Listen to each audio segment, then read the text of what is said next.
তো হ্যালো বন্ধুরা, আসসালামু আলাইকুম। সবাই কেমন আছো? আশা করছি সবাই ভালো আছো। তো আবার একটা রাজমিস্ত্রির নতুন ভিডিও নিয়ে চলে এলাম। যেমনটা দেখলে আমাদের এখানে মিনি পিলার হবে, তাই আমরা খাঁচা বাঁধতে এসেছি। এখানে আমরা প্লেট গালা বেঁধে এলাম। তারপরে দেখাবো তোমাদেরকে খাঁচা রড গালা কাটছি আমরা। 12 রড 10 ইঞ্চি করে রেল হবে আমাদের।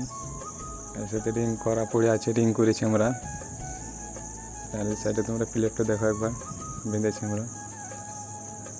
তাই আমাদের এখানে স্মল ব্যান্ডের রিংয়ের রডটা কাটছে।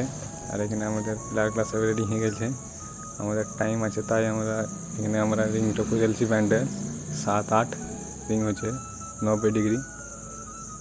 তো তোমাদেরকে দেখা যাচ্ছে কাছে থেকে, আরও দেখতে পাবো তোমরা সবাই ভালো করে ভিডিওটা। যেহেতু ব্যান্ডের রিং, তাই এখানে আমরা বাড়িয়ে দিয়েছি। এখানে আমরা 120টা রিং করেছি। তারপরে তোমাদেরকে দেখাবো খালটা, যেখানে কাল হবে আমাদের। এখানে জাম করবো। এখানে খালগুলো দেখতে পেয়েছো তোমরা, খালগুলোতে বালি দিয়ে সোলিং করে কাল আমরা জাম করে দেবো। তো এই ছিল লাস্ট ভিডিওটা কেমন হয়েছে জানাবে।